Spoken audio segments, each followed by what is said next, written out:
British Ministry of Supply, London, to the People's Commissariat for Defense, Moscow.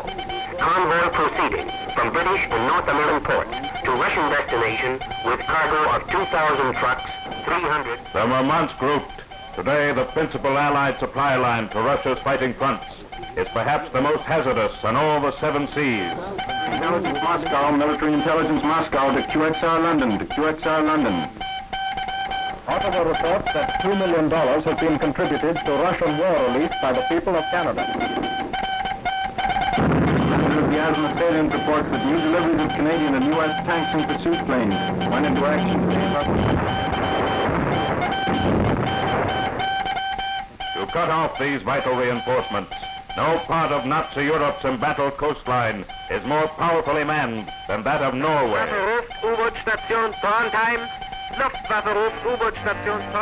The German battle fleet, clinging to the protection of Norway's hidden fjords, puts to sea only under a formidable umbrella of bombers and interceptors, only under the escort of big flotillas of destroyers and U-boats.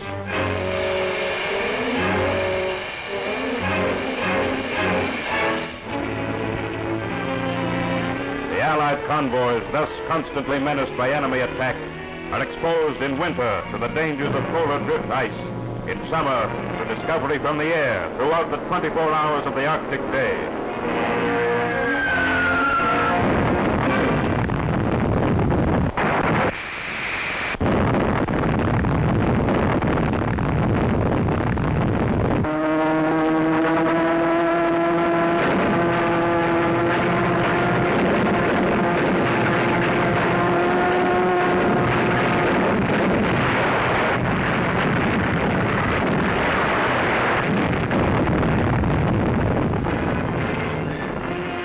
But the merchantmen steam on round North Cape to Murmansk.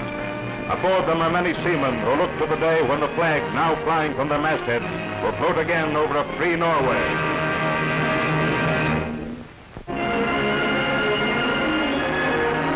Today, the headquarters of Norway's fight for freedom is in London.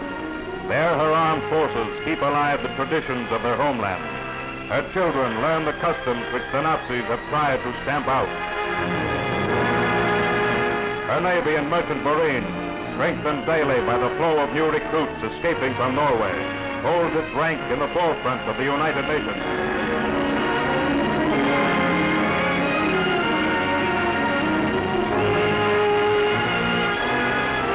Linking these activities of Norwegians throughout the world is the staunch figure of their king, Håkon VII, presiding over a government elected before the Nazis struck by the free people of Norway.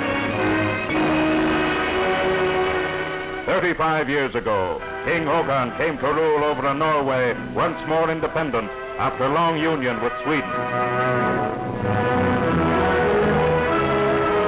This nation of the North would claim many bonds of kinship with Canada. Its people, living among bold and rugged mountain ranges, had, like the Canadians, turned winter to their advantage and pioneered the use of skis. Far north of the Arctic Circle, in the region of the Midnight Sun, they built flourishing cities like Bodo and Hammerfest. On the high upland plateaus, as well as in the mountain valleys, they tilled their scant soil until agriculture became the most important of Norwegian industries. But the bulk of Norway's people lived in her coastal cities, seaports which opened to them a world horizon. Lumber, fisheries, and above all, shipping carried the name of Norway across the seas and brought a prosperity which was shared through growing measures of social security and stabilized employment. But as the youth of Norway strove to build their rising nation on strong foundations of peace, they were perhaps too little conscious of the tides of nationalism which beat upon their shores, were too content, like other democratic nations, to enjoy the blessings of free government without reckoning its costs. As they went about their business during March 1940, they did not heed the insignificant Norwegian politician who was closeted with Nazi leaders in Berlin. They scarcely even knew his name. But on April 9th, Vidkun Quisling gave the world a new name for traitor. On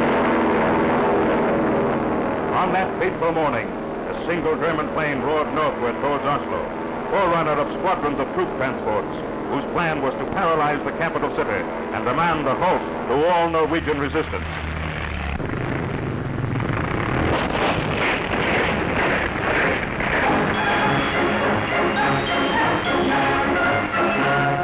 Under the first shock of treachery from those who had professed close friendship, the Norwegians were stunned into acceptance. But as they withdrew into the uplands before overwhelming Nazi forces, the people discovered a common fighting strength. They contested every foot of ground in fierce forest battles. They swept down from the mountains to slash at German communications.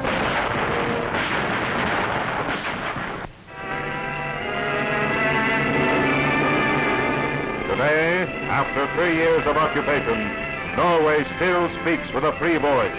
Her people still refuse to bow to Nazi commands, even at peril of their lives. From many a secret radio transmitter go out reports of Nazi defense activities, reports which in England are pieced together into a concerted plan of attack. And as the British attackers sweep in along the fjords, they are keeping faith with the brave people of Norway and renewing once again their promise of deliverance.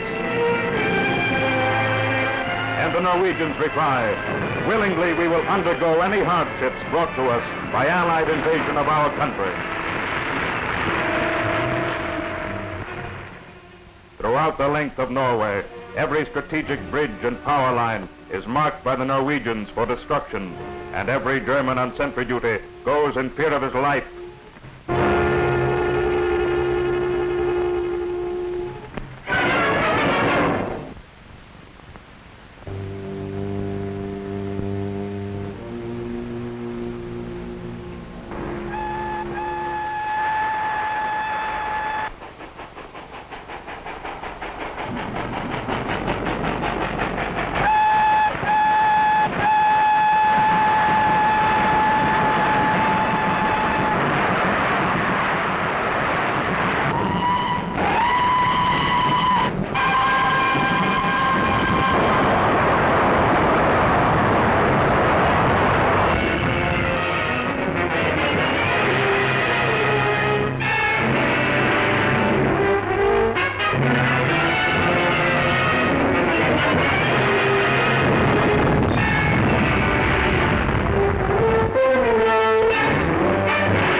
In the smoldering hatred of Norway, the Nazis foresee the doom of their European fortress.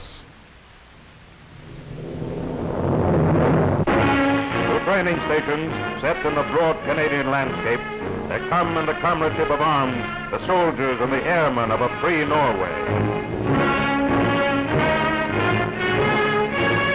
They have braved incredible dangers.